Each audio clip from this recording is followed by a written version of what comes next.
There's a sentence that rarely appears in medical books, but lives in the quiet wisdom of those who've lived long enough to feel its truth. Our bodies don't age all at once. They age part by part, beginning with what we stop using. That thought came from Dr. Shigeaki Hinohara, a Japanese physician who lived to 105, still seeing patients and writing books well into his later years. And it holds something most people forget, especially after 60, when the body starts whispering through stiffness, weakness, or hesitation. It's not just age, he said. It's use, or the absence of it, because what we don't move fades. And when muscle fades, it's not just about strength. It's about how we digest our food, how we balance ourselves when reaching for something on the top shelf, how warm or cold we feel in the evening, and how stable our moods are after a restless night. Losing muscle isn't just losing tissue. It's losing a kind of inner foundation, and this happens slowly, quietly, sometimes without us noticing, until one day the stairs seem higher than they used to, or standing up from a low chair becomes an effort. But here's something you may not have been told. This process isn't inevitable, not in the way most believe. The decline isn't a sentence, it's a signal, a sign that the body is waiting for the right message to wake it up again. And the good news? That message can come through the simplest of means, not through machines or surgeries or costly interventions, but through food eaten at the right rhythm, gentle resistance using your own body weight, 10 minutes under the morning sun, deeper rest at night, and small rituals that speak directly to the body's ancient intelligence, the kind of intelligence that still remembers how to grow, even at 70, 80, or 90. Dr. Mark Hyman, a physician known for his work in functional medicine, puts it simply: muscle loss is not a disease of age, but a disease of neglect. The body doesn't forget how to build, it just stops receiving the signal. And when we stop sending that signal, through movement, nourishment, and care, the body responds with loss, not as punishment, but as adaptation. The same way a plant curls inwards without sunlight, so we need to reframe what muscle truly is. It's not about vanity. It's not just about lifting weights or looking younger. It's about longevity, about blood sugar regulation, about feeling safe on your own 2 feet, about having the energy to cook your meal, to go out for a walk, to play with a grandchild, or to lift your suitcase when visiting an old friend. Muscle is more than mass. It is memory, vitality, stability, and self-respect. And yes, it can be rebuilt, even now. Dr. Hinohara used to say, muscles are like friendships. They fade not from age, but from lack of conversation. And so the question is not whether you've lost strength. The question is whether you're ready to speak to your body again, gently, daily, with respect, because the body remembers, and it's still listening. Sometimes it doesn't begin with pain.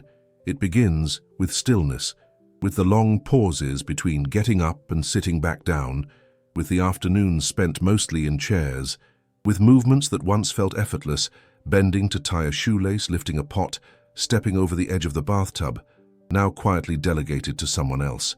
But the body keeps track of all this. It notices, and little by little, it begins to adapt to a life of less motion by preserving only what it believes you need.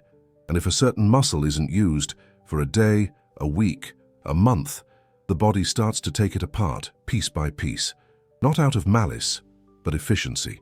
The same way we clear a drawer we no longer open. This is what many doctors now call underuse syndrome. Not an illness, but a silent response to inactivity. The body is wise, but it's also practical. It doesn't waste energy maintaining muscle you no longer use, so it slowly recycles it, turning strength into storage, mobility into stiffness, action into hesitation. And here's the surprising part. It's not always about exercise or even walking. It's about variety. The older body thrives not just on steps, but on postural change, going from standing to kneeling, from reaching to lifting, from walking flat to walking uphill.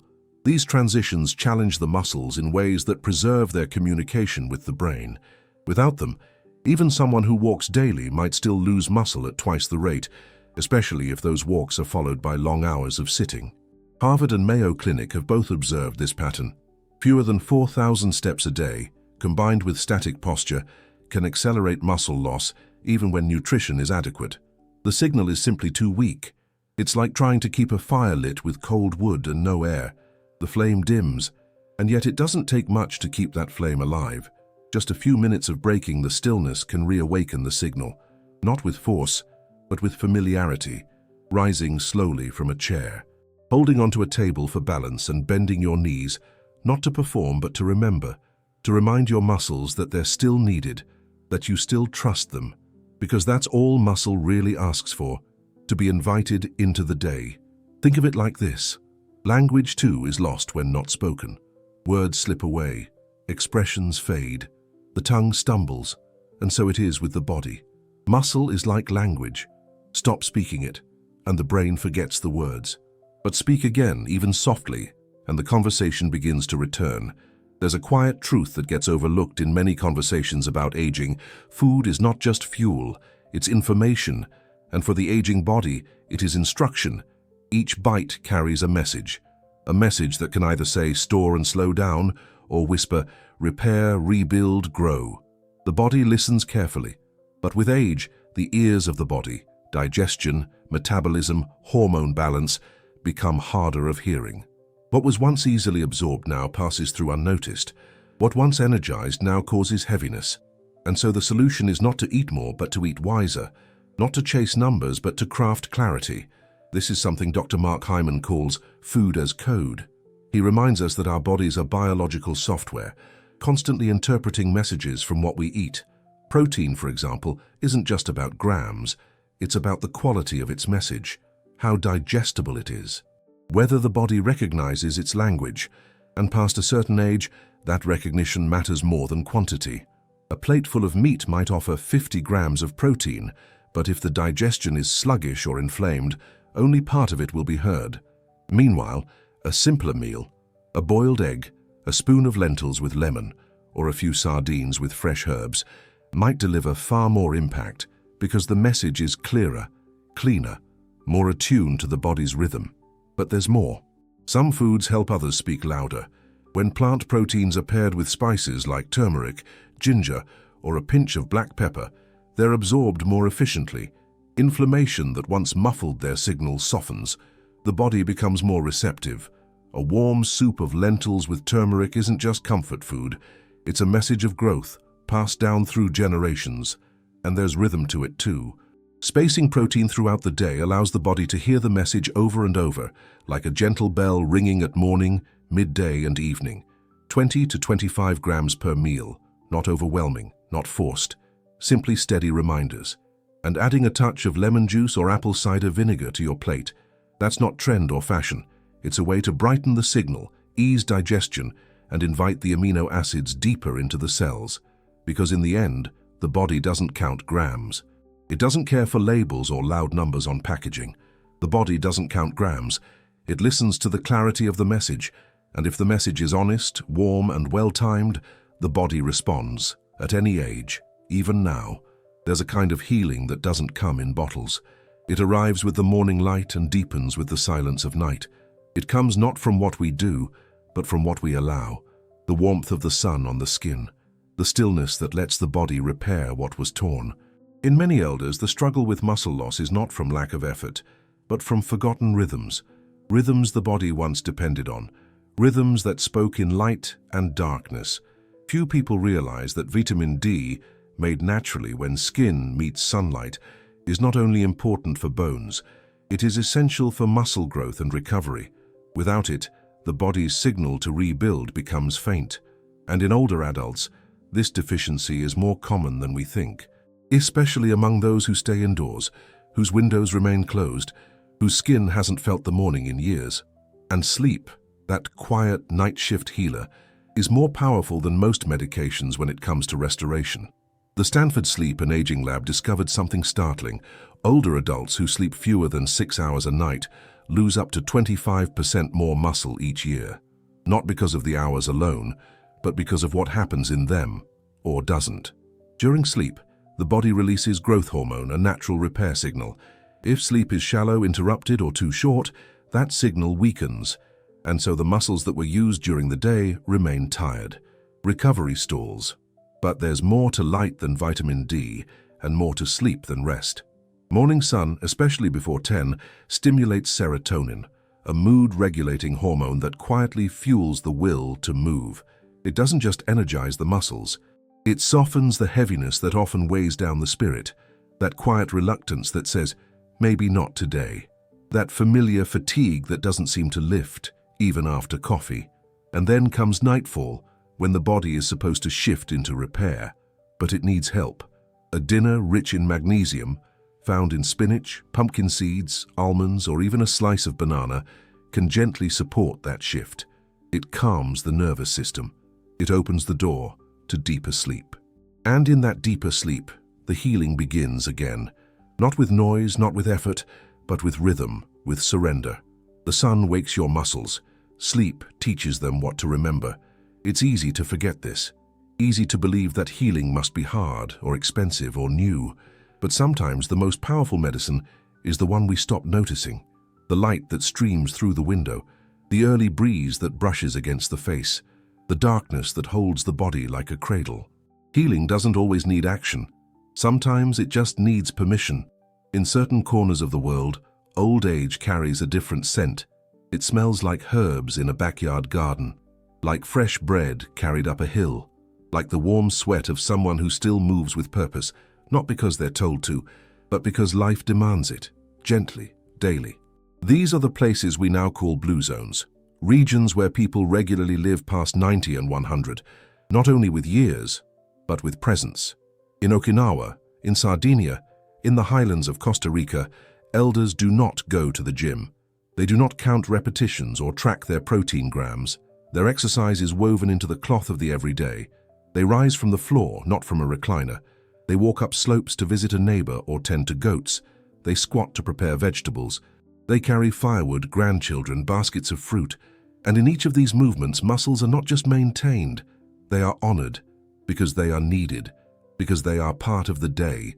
What makes their strength endure isn't intensity, it's frequency. Not how hard they push, but how naturally they move, again and again, not for aesthetics, but for meaning. This is what modern researchers now recognize, that muscle loss in old age is not only from lack of formal exercise, but from a life designed to sit. An hour of structured movement cannot undo a day of stillness. And so, even the effort made in a gym can be quietly undone by hours in front of the television or days without bending the knees. In longevity cultures, it's the little things that keep strength alive, the micro movements, rising from the floor once a day, kneeling to tend a plant, walking a few blocks while carrying a small bag of rice. These are not exercises. They are memories the body repeats, movements full of history, gestures that carry warmth and necessity. And in these places, no one speaks of working out. They speak of helping, of harvesting, of walking to see the view. They speak of living. Strength isn't built in the gym, it's stitched into the minutes of ordinary life. Not all of us have hills to climb or wood to carry, but the wisdom remains. The body doesn't need a performance, it needs a reason to rise, a reason to reach, a reason to move, not for more years, but for better ones. And sometimes, that reason can be as simple as remembering that we are still here, still capable, still connected to a rhythm far older than us, and far more forgiving. Sometimes the weight we carry isn't in our arms or legs, it's in the thoughts we've been repeating quietly, for years. Thoughts like, I'm too old to start again. Choice, my body isn't what it used to be. Or simply, I can't. These aren't just passing doubts, they become patterns, and the body listens. Many elders stop moving not because the body has failed, but because the mind has grown cautious. Perhaps there was a fall, a strain, a moment of embarrassment in front of others, and from that moment on, something shifts. Movement becomes danger. Activity becomes fear. And slowly, even the muscles that remain begin to dim, not because they are broken, but because they've been silenced.